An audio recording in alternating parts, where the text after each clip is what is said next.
Hey guys, welcome to another session of Epic 7. So in this video, we're going to be talking about Archdemon's Shadow, but at this point, a lot of people had been saying, you know, Archdemon Mercedes, Archdemon Muru, AD Muru, whatever you want to end up calling her. Her official name is Archdemon's Shadow, which I think Smilegate had to come up with like this kind of make-up lore in order for her to make sense as a hero that you're using now, even though DN is dead.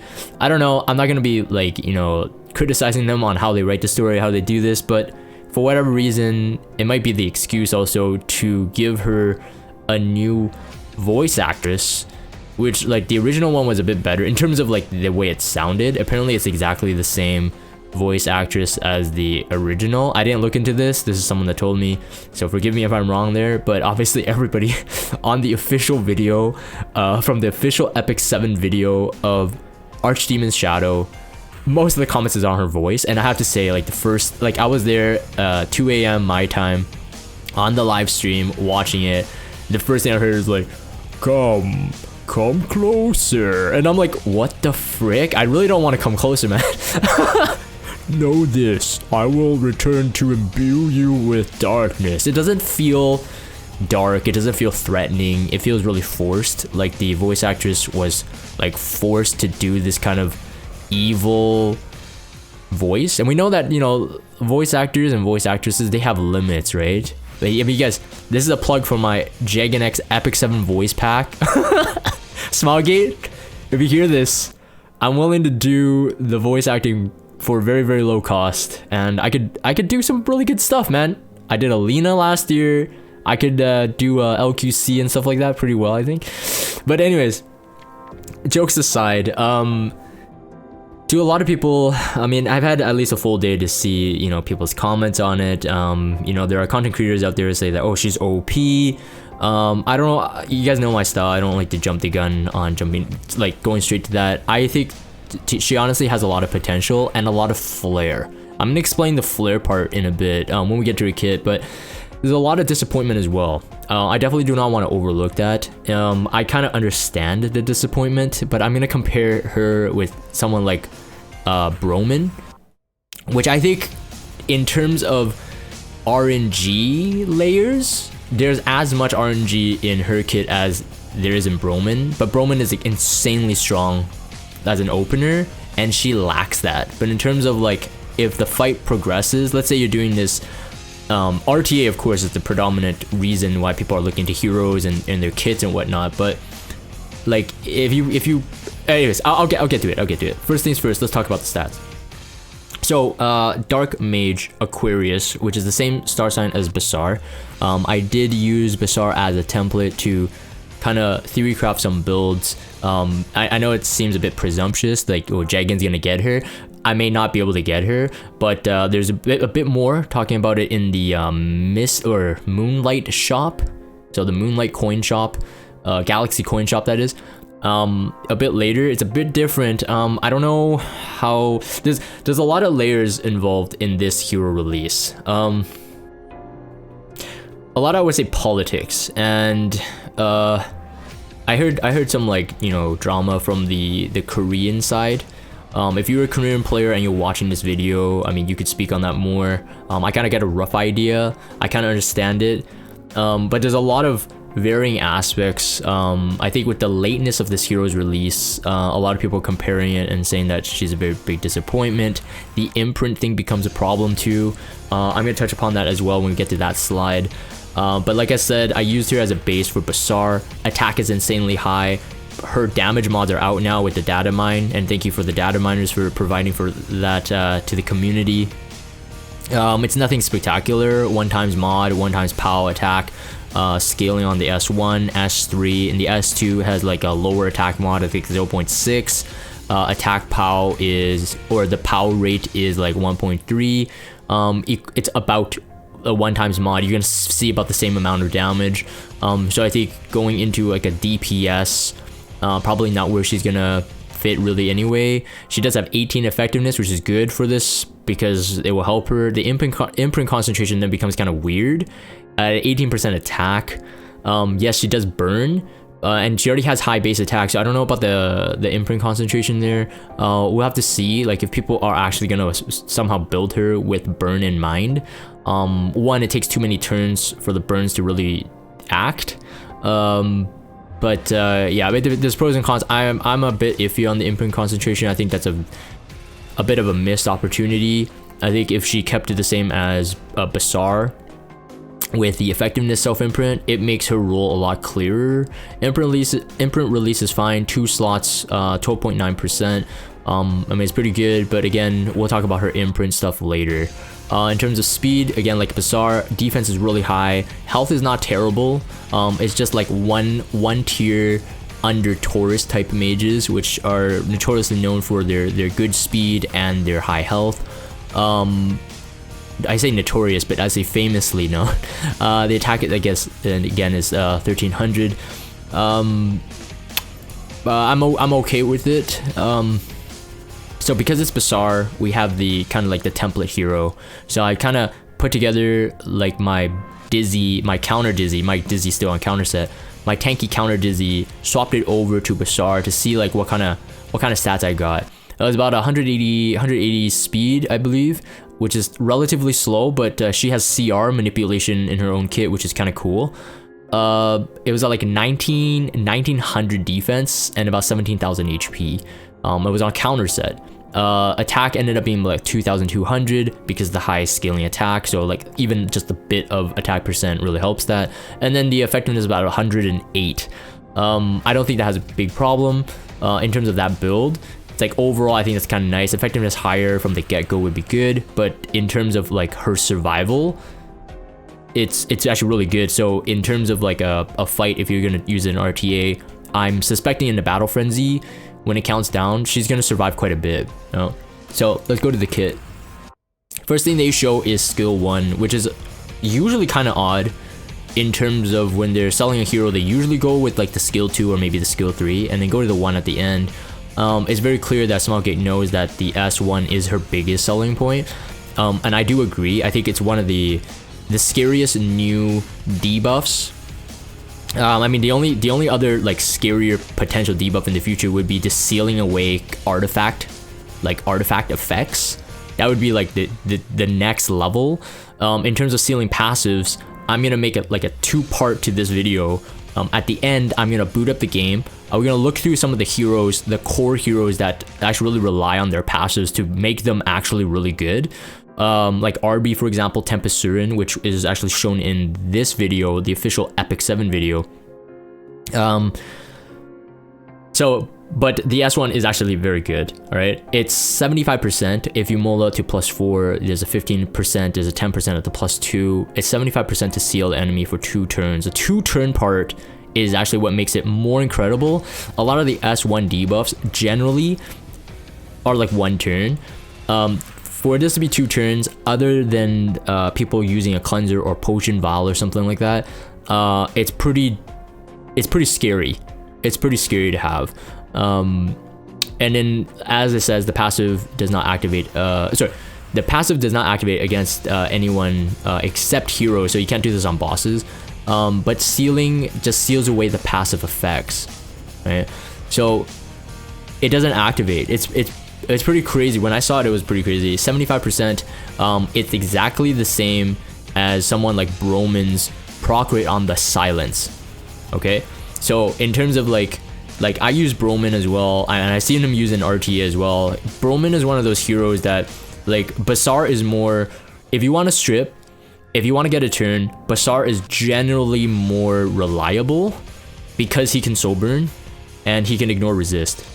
I'm not asking for all controllers to have an ignore resist for them to be good, and this is why I kind of wanted to bring this up. Broman has the same proc rate, and I've used Broman, and he doesn't pop off sometimes. You know what I mean?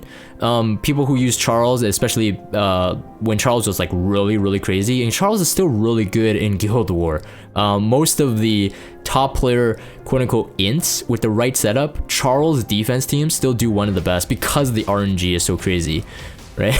So in terms of like the argument for saying that Archdemon's Shadow isn't OP enough or she's really bad because there's too much RNG.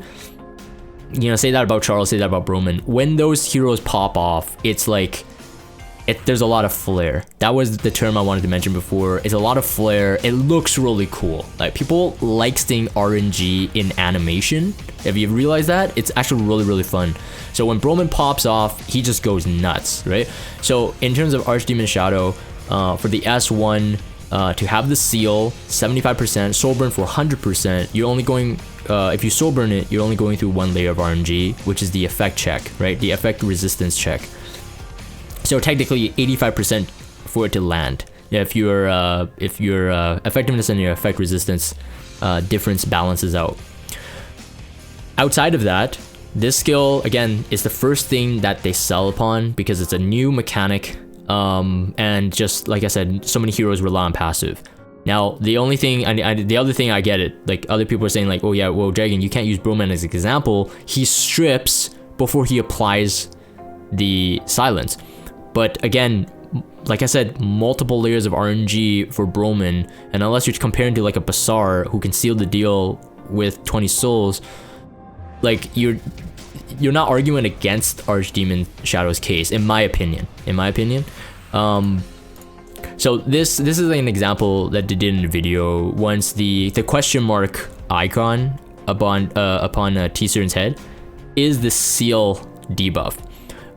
So they showcase this obviously with, you can see the subtitles on the bottom there. C-Dom gets the next turn, which is cropped off my screen, and kills T-Seren. So the passive is completely blocked, right? Her passive of having only receiving 49% of her HP damage or whatever, or sorry, 51% of her HP damage. It just bypasses it. Now, when I was attending the live stream, I mean, like, you know, stuff pops up in the head, right? Like, you know, does RB's passive come before or after he's dead or whatever? At least according to New and Mashu, that his passive is blocked upon his death. So technically, it works as some kind of extinction buff, or rather, it prevents him from being revived.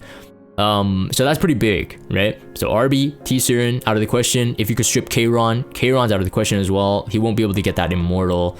But again, you get to get the strip first, right? So moving on. So the S2. Oh, so now this is where it becomes this kind of like Broman Charles kind of flair. It really reminds me of that. First thing first, it reads, for Twisted Power, it reads, decreases damage suffered by critical hit by 20%. When more than one damage reduction effect is granted, only the strongest effect is applied. So that means like Adamant Shield, I guess Proof of Valor would be. These are damage mitigation, not damage sharing effects. So those two, for newer players watching this, those two are separate effects, damage share versus damage mitigation. But it is only critical hit. So technically it works the same as Little Queen Charlotte. If you skill enhance to +5, it is an additional 10%, so 30% reduction in damage on a critical hit. Of course, true HP damage, like, you know, Sage Baal and Cezanne, ML Crow and stuff, will go through that. So, but the thing is that you at least don't need to have a knight with Adamant Shield, which also only reduces crit damage, or C Armament. You don't need to have those heroes for her. I mean, she has that innate, and then like more likely than not, most people are going to be quote unquote critting to kill you. Although I know that, you know, there are always exceptions, right? Regardless, it's nice to have, but that's not the only thing that she has in her kit. So after the touch of chaos, after using touch of chaos, has a 35% chance to activate burst. So this is part of her skill too, which is, again, it's a passive skill. It has a 35% chance to activate burst, right? So again, Broman comes in mind, Charles with his EE comes in mind. Activating burst is within the passive itself, and burst says attacks all enemies with a 60% chance to decrease hit chance for 1 turn. Not a big debuff, but it's still very helpful. You know, if you proc it, it's still very crippling for your enemies. Before increasing the combat readiness by 25%. If you can imagine, like this procking quite a bit, 25% is quite a lot. right? So having her on counter set with like decent speed, I think would be the way to go with some tankiness. But again, you know, that means that she's very RNG heavy to use. But like I said, the flare part, it's like you want to weigh it, right? Do you want the RNG? Like if the RNG happens on your side, it's amazing. Like she's gonna be really crazy. And if it doesn't, you know, she's just not as good. Broman, like I said, suffers the same thing. I've lost so many guild wars using Broman instead of Bazaar, because my Bazaar is dead or whatever. And he just doesn't deliver sometimes. You know, no, none of the defense heroes have like effect resistance, and then sometimes you don't strip the immunity, right? It's just like that, all the check. So like I said, this is why I kind of compare to Broman. Like if people say Broman's good, I don't see how she's bad. But like I said, different uses. So effect chance is doubled when the target is sealed. So it really looks like you know, Archdemon Mercedes may need to be paired with a strip. If she isn't paired with a strip because of her innate damage mitigation, again, only crit reduction, but high potential beefy stats that you can put into her, like the build that I kind of mocked up. It's like it's pretty good. Her chances of her maybe being on a Isla Violin might be good too, right? You get a counter, you might get a strip or whatever. And Violin is always really like annoying to have, especially if you have any mage in RTA. Whether or not their primary function is to strip, but if there's AoE involved, Isla Violin is one of the best. Isla Violin and Abyssal Crown are one of the best artifacts in the game, and for mages, especially in RTA. But again, chances doubled when the target is sealed. So it kind of acts like Broman's, you know, when they're silenced, you'll be able to proc the thing that pushes them back, right? Pushes them back up to, I think it's up to 50% pushback, but there's like varying range. So even in Broman's pushback, there's like RNG involved, but she gets combat readiness for 25%, setting up for like the next turn. And there is no limitation on when it happens on a counter, if it happens on a dual attack. It seems to be the case that you can seal, you can counter, and then therefore go into burst on a counter or a dual attack, which again makes it very unpredictable, very scary. And if burst happens and you have Isla Violin, you may do more despelling. If you have Abyssal Crown on, it sort of acts like a ML Araminta, kind of like S2. Although again, more RNG involved compared to Silverblade Araminta, since hers is 100% if they're burned. But a lot of potential still a lot of potential I can see here. The movement speed is gonna be good. So again, like I said, at the end of this portion about the kit and the design of it, I'm gonna boot up the game. We're gonna take a look at all the heroes with the passives that you can possibly cripple. It is pretty astounding if you can land it. A lot of heroes become very disabled. It's pretty cool. Skills 3 is Disillusion. So consumes 5 focus. So you do need to gain focus for this skill, and generally it's not gonna happen really quick. You acquire 1 focus when using the S1, and that's the only way to acquire it. No acquiring focus when you proc the S2. So it does take quite a bit of turns or time to be able to do it, but attacks all enemies with power of Iros, whatever. With a 75% chance to inflict 2 burns for 2 turns. Alright, 2 burns for 2 turns. You can get up to 100% if you plus 4. And again, like I said, the damage mod is 1 times mod. There's 30% raw damage, and everything pretty much. And it's okay. Like, so for a damage dealer, you're not gonna really see a lot. Again, maybe if you have some extra stats, you could put into the attack. If you have extra stats, you can put into the speed or effectiveness based on my build. Right, based on my build. And of course, you guys are brilliant. You guys will come up with something even better. Probably counter is not the way to go. Maybe it's not. I just think it is, probably, based on how she procs and all that stuff. The S3, it does trigger a counter attack. It doesn't trigger a counter attack, sorry. So very nice. 1, AoE does not trigger counter attack, and then increases, grants an extra turn. So let's say, for example, you go into RTA, you pre-ban FCC. Somehow they drafted MLken, although MLken, in my opinion, it's like everybody is countering him now. But let's say you know, MLken's pretty slow generally speaking. You S1, blah, you get your focus, you S3, he does a counterattack. Let's say you strip his immunity, if you haven't by then, and then you can, you know, maybe S1, you seal ML Ken, and he can't counter. Even though you probably wouldn't have crit rate built into your Archdemon's Shadow. But I know this is like, I'll put it this way. In a lot of heroes cases, it's more so that like, okay, like ML Cigarette is like a FCC ML crowd counter, and you can use her to a really great effect. Archdemon Shadow is a counter, but not really a counter. You know what I mean?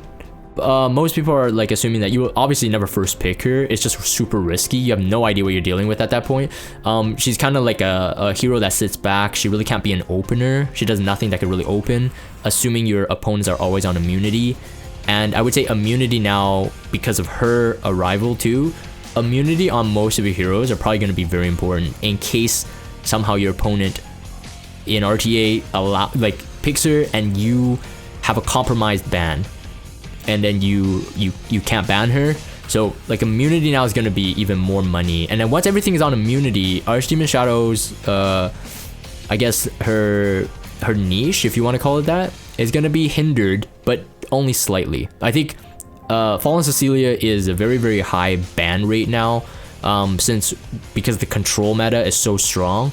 Ruels are not even being picked anymore, but it does depend on what you struggle with, I guess. This is S3 animation. So another thing I think a lot of people are, you know, they don't like about is that they feel Smilegate is a bit lazy.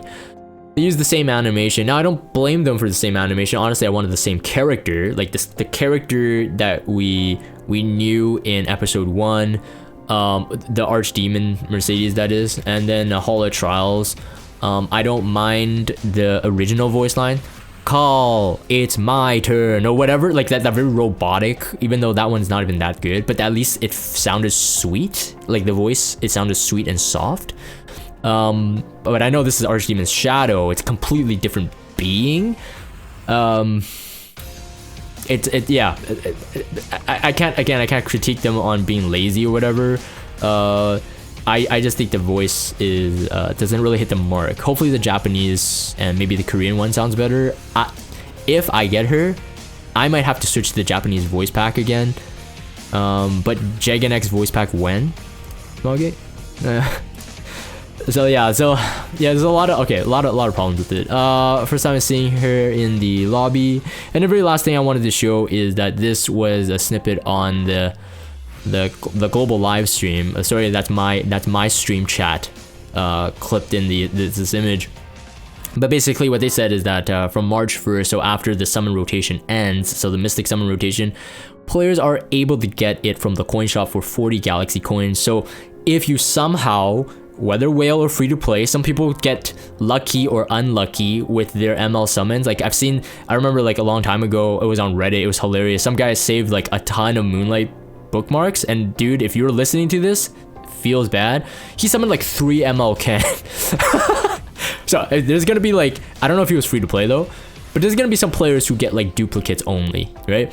And you might get some coins. So I mean, if you miss it on the Galaxy or the Mystics, you could potentially get it from the coin shop. The downside is that the imprints are only gonna be based on her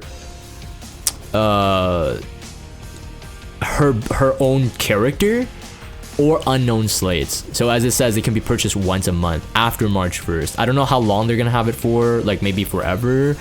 So like in a sense, again, there's no time limit on this, so I'm not quite sure, but in a sense, you might not need to rush to get her. If you're not convinced she's good, if you're not convinced you can use her, honestly, don't rush, right? It's in the coin shop, and then you're just like, hey, Dragon, what the heck? But it takes forever, right? Only whales can get the coins. Sometimes you just get crazy luck. For those who watch my YouTube videos, and you watch every single summon I have done, it's 100%, it's documented. Whether or not I spent or not, like I didn't get any ML5 until like a year and a half into the game, and my first was a Mystic Pity, right? So I mean, luck is luck, but regardless, I do have the coins myself. I personally do not like this sort of imprint system. So this is one thing that I would feedback on the character design. I actually think is okay in terms of the skill set. I think the kit is cool. The design on this imprint thing, it opens up like another can of worms. I think a lot of people, and including myself, were kind of hoping that she would have been imprintable by the 4-star like the fire Mercedes, like the shard things you can get. I think it's from the Crack of the World or whatever, or is that Roz's? I don't remember. Or the Celestial Mercedes, so the actual MLL Mercedes. Like it could have worked like Dark Corvus, and I think that would have been a lot better, but the very fact that they did it like this, I think would give more players reason to rage at this entire thing, like adding more fuel to the fire. So in terms of just like again, I don't own Smilegate or anything. I have no involvement in it. In terms of that, I think it's a missed opportunity. They could have looked a bit better, especially because the hero to most people is underwhelming. Because she feels underwhelming, I feel that they had a missed opportunity, that they could have looked more generous, and then therefore people would have forgiven it. But it's just because like everything stacked together, people have a real big problem with how this is. Anyways, we're gonna go to the next section. We're gonna go into the game. All right, and we're here. Oh, okay. So first things first, actually, you know, once I popped in the game, I'm like, okay, I'll show you what that temp build was like. This helmet is not 90 because I didn't feel that it was needed. The dizzy one's even worse. But regardless, so that's what I said. It was not 180 speed. I undersold it, but I could definitely think that you can lower or you can increase speed. Maybe you want to increase more effectiveness. Maybe you want to increase more attack. Yeah, and my Bazaar has a B imprint, so 9%. So technically 99% effectiveness with the gear I have right now. It's not to say that if I do get her, I'm gonna swap Dizzy's gear on her. I think it does depend though, because Dizzy seems to have a different role to play now, especially in RTA. I have to look into that though. But it's just saying that if you got a counter tanky Dizzy, you can look into that as like a maybe potential place to drop your gear. Again, I'm very convinced that her on counter set probably makes the most sense, since she doesn't need to be lightning fast. She has nothing to open with. If the enemies are all on immunity, like you can't seal them, or you can't do anything really, except potentially Isla Violin strip them, if you proc the burst, of course. And then the next thing is look into the heroes that have passives that, you know, that could be very crippling, right? Like maybe we thought of the RBs, we thought that like the Tempesturin, maybe the Chaerons right away, but I mean there are a lot of heroes that really rely on their passive to stand out. It's more like amazing when you actually look through the entire list. I'm sure that a lot of you guys already do it, like already did it, so you know, but this is just like a showcase of like how much I think that the ceiling, like how crazy it is. Like for example, if you could seal Ravi pretty quick, if you could seal Ravi off pretty quick, let's say a D-spell or something like that, maybe like a Falconer Cleary, you know, soul burn into, and then you seal Ravi. Of course, if they have a cleanser. Okay, the first things first. Everything I say here is that, yeah, if there's a cleanser, if there's Crimson Seed, if there's like Potion Vial, okay, she's not going to be as effective. All right, we get it. But it's the same for every other hero. But I'm just saying that if you can get it, if in the right team comp, somehow Archdemon Shadow makes it through the fight, into the fight, and she starts stealing passives, like Robbie's for example, she won't be able to stack effectiveness, she won't be able to stack attack, and she won't even get that innate Durandal effect, right? So, like if you stack it 2 turns, by the way, 2 turns is pretty big. Then she's kind of disabled. Like that's one of Robbie's strongest points, is that they begin snowballing. You got to begin stacking, right? I don't think Charlotte's not really meta. Chaeron, we already talked about that. The immortality, all that stuff, very very nice. I think there's like, you know, I mean Luna's not meta right now, but there are a lot of heroes here. Let me go through this. SSB, you seal her off somehow. You can strip and you seal it. One, she won't have damage share. So basically anything in the description, I'm actually drawing a big X with my mouse, but you can't see it because my mouse is turned off. Anything in the description of the passive itself, it's completely disabled. That's pretty crazy. No damage share. The focus thing does not build up, and then she can't release it either. is pretty nuts if you really think about it. And like the very fact that you could take out an RB, I don't know, RB's still like pretty good, but like, you know, Fairy Tail Tenebria, if you could land it on her, although her into a Archdemon Mercedes fight, she's probably a bit better than Archdemon Mercedes if they're facing head to head, that is. DN is not a, doesn't have a passive. The Mind's Eye passive, if you technically it's like an unbuffable, you won't grant Mind's Eye.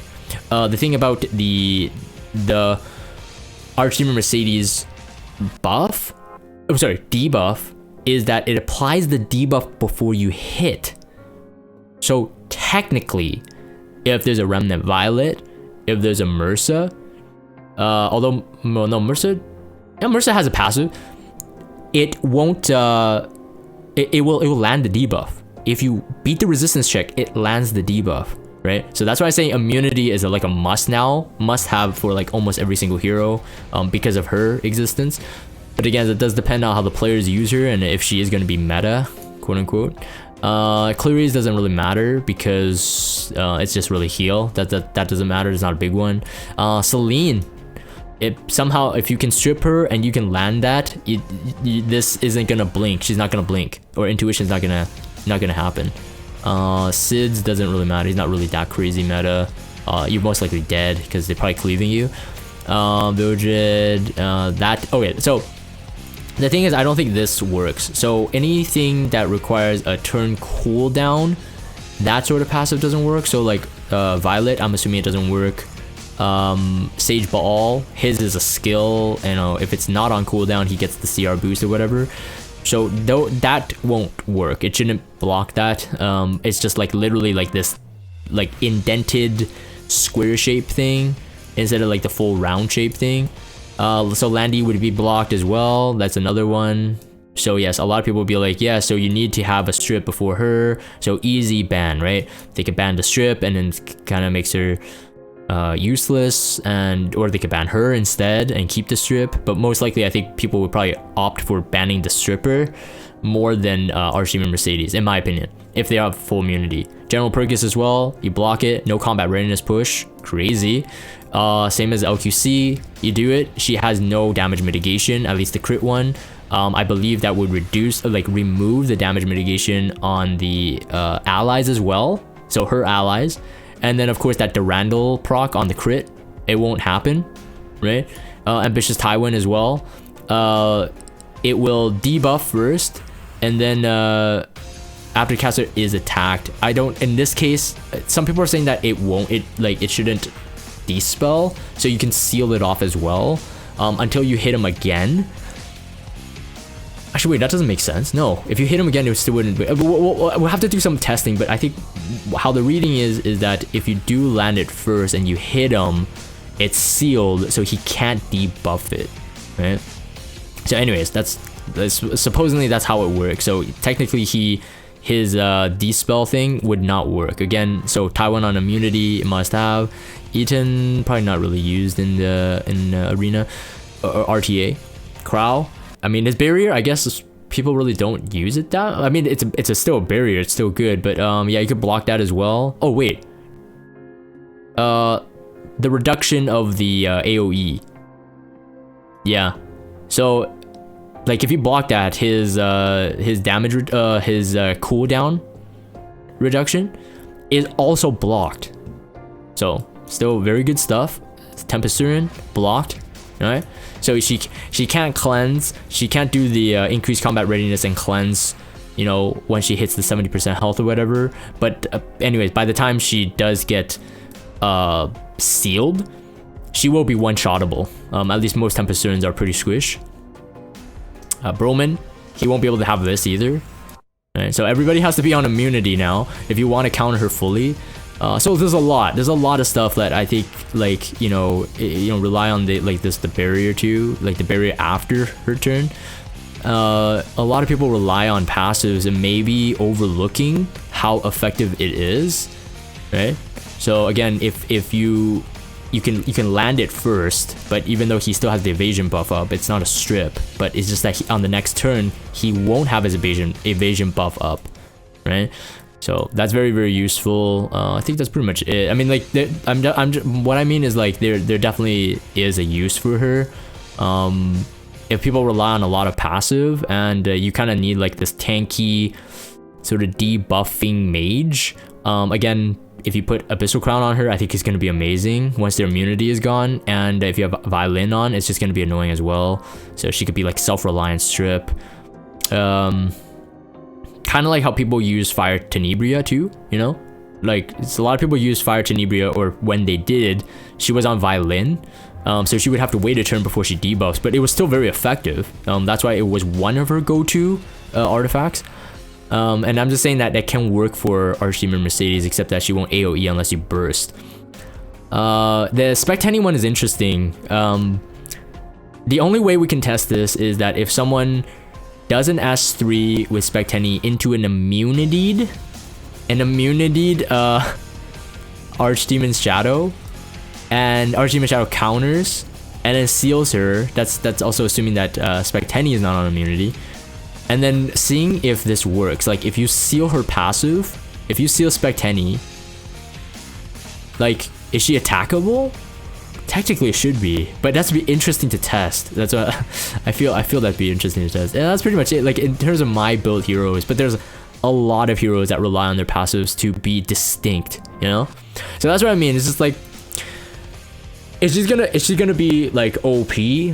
I don't think so. And she's not as oppressive, but like when I think if she pops off, I think she can be an annoying mage to deal with. Again, with innate survival, pretty high defense stats, very high defense stats actually, and then pretty decent HP stats for mages, decent speed, has effectiveness, 18% innate.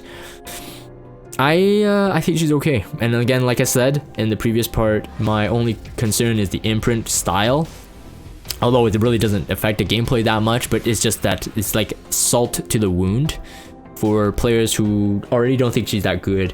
But like I said, if you do have the coins and you don't think that she's worth pulling on the mystics, honestly, skip her. Maybe get her in the coins, maybe. But I think the very fact is that because she's such a big character, and with the outrage right now, at least on the internet, for her release and the ways that she's kind of underwhelming, there's a high probability Smilegate may look into buffing her. We say that about every single hero, and that almost feels like the fallback that we always lean against. So to like pull a hero, it's like, oh, they're pretty bad right now, but I'm gonna pull in case of buffs. It's a gacha game. Have fun with it, you know? If you got the resources, just summon, in my opinion. Yeah, anyways, that's my full thoughts on Archdemon Shadow. I still like calling her Archdemon Mercedes. Archdemon Shadow. Hopefully you guys enjoyed the video. Hopefully it gives you some stuff to think about. And again, like I said, I do feel that I see her flaws, but I kind of overlook it because that seal mechanic seems to be like pretty broken, in my opinion. Like, pretty good. Like I said, the only thing that can really overcome that would be like an artifact blocking debuff. That would be crazy. Anyways, I'm gonna end this for the video recording. Let me know what your thoughts are in the comments below. Love to hear it, love to read it. And then we'll talk on the Twitch stream when I'm streaming Epic 7. If you guys want to continue that conversation. But I'm gonna end the video recording here. If you guys have Discord, check out the Discord server. Follow me on Twitter, subscribe to YouTube if you haven't. As always, thank you guys for watching, and I'll see you guys next time.